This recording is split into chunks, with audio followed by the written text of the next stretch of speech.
विभाग नियंत्रकाचा विभाग नियंत्रकाचा विभाग नियंत्रकाचा विभाग नियंत्रक विभाग नियंत्रक विभाग नियंत्रक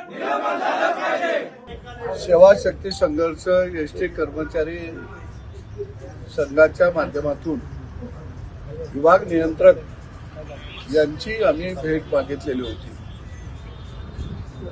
एका बाजूला लोकप्रतिनिधी म्हणून भेट मागितली असताना मी स्वतः त्यांच्या ऑफिसमध्ये आणि सर्व पदाधिकारी आम्ही आलो आणि ऑफिस उघडं ठेवून विभाग नियंत्रक यांनी पलायन केलेलं होतं। जवळजवळ अर्धा पाऊण तास त्यांच्या ऑफिसमध्ये बसून राहिले। खरं बघितलं तर त्यांच्या विरोधामध्ये अनेक तक्रारी आहेत। बदल्या ऑनलाईन सुरू असताना विभाग नियंत्रक यांनी ऑफलाईन बदल्या केलेल्या होत्या आणि प्रत्येक बदली मागं 40,000 50,000 अशा पद्धतीनं पैसे कर्मचाऱ्यांच्याकडून घेतलेले होते। एमडीनी त्यांना आम्ही सस्पेंड करू अशा पद्धतीत मुंबईमध्ये मीटिंगमध्ये आम्हाला सांगितलेलं होतं, पण सस्पेंड तर राहिलं बाजूला, असा मनमानी करणारा या विभाग नियंत्रकाला खऱ्या अर्थानं एसटी महामंडळानं पाठीशी घातलेला आहे। आणि म्हणून आज ते नसल्यामुळं त्यांच्या खुर्चीला आम्ही हार घातला आणि त्यांचा बोर्ड त्या खुर्चीवरती ठेवला। मला वाटतं की परिवहन विभागाला परिवहन मंत्र्यांनी याची गंभीर दखल घेणं अत्यंत गरजेचं आहे। दुट्या लावत असताना पैसे घेतले जातात, जवळच्या लोकांच्या सोयीनुसार त्यांच्या दुट्या लावल्या जातात। विनाकारण चालक वाहक यांना त्रास देण्याचे प्रकार संपूर्ण जिल्हाभर वेगवेगळ्या डेपोमध्ये यांच्या माध्यमातून चाललेले आहेत आणि अशा भ्रष्ट अधिकाऱ्याला खऱ्या अर्थानं कायमस्वरूपी निलंबित केलं पाहिजे अशी मागणी या ठिकाणी आमची संघटनेची आहे। आणि मी राज्याच्या परिवहन मंत्र्यांना गेल्या भेटून सांगणार आहे की आपण पारदर्शकपणानं काम करण्याचा दृष्टिकोन ठेवता, परंतु हे जे काय आपल्या जवळ जे काही दिवे आहेत, ड्युटी आहेत, त्या ड्युट्यांच्यामुळं आपल्या पारदर्शकपणाला हरतळा फासला जात आहे आणि या अधिकाऱ्याला निलंबितच करावं ही मागणी मी परिवहन मंत्र्यांच्याकडे करणार। तुम्ही हार बी टाकले खुर्चीला, काय बेटा? अधिकाऱ्याच्या खुर्चीला आपण हार टाकला नाही, काय आहे की असा महान अधिकारी त्याची खुर्ची सुद्धा पुण्यवान आहे। आम्हाला वाटलं की हे महाशय खुर्चीमध्ये बसलेले नाहीत, पण ते ज्या खुर्चीमध्ये बसतात ही खुर्ची परिवहन विभागामध्ये एक आदर्श खुर्ची आहे आणि म्हणून आम्ही म्हटलं की त्या खुर्चीला हार घालू आणि आम्ही हार घातला आणि निघाल्याबरोबर ही अदृश्य शक्ती लगेच तिथं अवतरली। म्हणजे किती शक्तिमान हे आहेत हे यावरनं मला दिसून आलं। हे कुठले अधिकारी आहेत, कोणाकडून पैसे घेतले होते, म्हणजे कुणाच्या बदल्यांसाठीचे पैसे आहेत? असं आहे की चालक वाहक असतील, आतले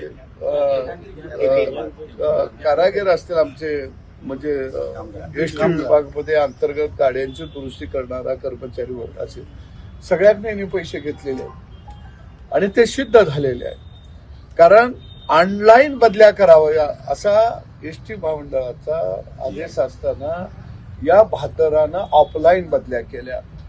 म्हणजे मी एक लोकप्रतिनिधी म्हणून एका कर्मचाऱ्याची बदली करा म्हणून माझं पत्र मी स्वतः एमडीला भेटून दिल्यानंतर एमडीनी मला प्रचंड ज्ञानाचे ढोस पाजले। कुशेगावकर नावाचा माधव कुशेकर कुशेकर नावाचा कुसड्या हा एमडी म्हणून आज एसटी महामंडळाचा महाराष्ट्रामध्ये बसलेला आहे आणि हा माधवच आहे, रममान असणारा।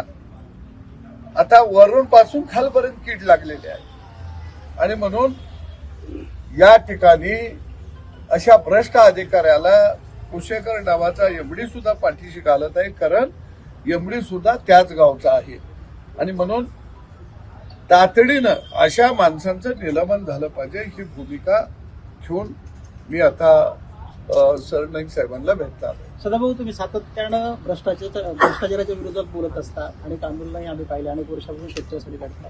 पण तुकाराम मुंडेंची सातत्यानं बदली का होते? एक चांगला अधिकारी तुकाराम मुंडे सारखा बदलला का जातो? 21 वर्षामध्ये 24 वेळ बदली झाली.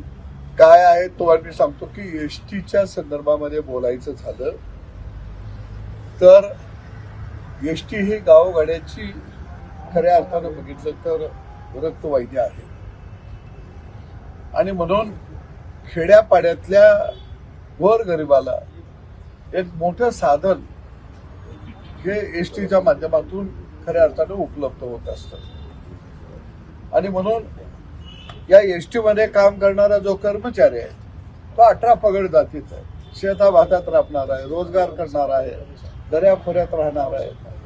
इथं जी काही मुलं आलेली आहेत ते काही फार मोठं शिक्षण घेऊन आलेली मुलं नाहीये. इथं आलेला जो कर्मचारी आहे तो गावखेड्यातला आहे, तो राबणारा कष्ट करणारा कर्मचारी आहे आणि म्हणून आम्ही त्याच्या कष्टकरी या सगळ्या वर्गाच्या बाजूला खंद्याला लावून आम्ही या ठिकाणी उभा आहे. परंतु आज एसटी भ्रष्टाचाराच्या ज्या गाळात जे उठलेले आहेत त्याला जबाबदार हे सगळे भ्रष्टाचारी अधिकारी आहेत आणि ही मोठी चेन आहे.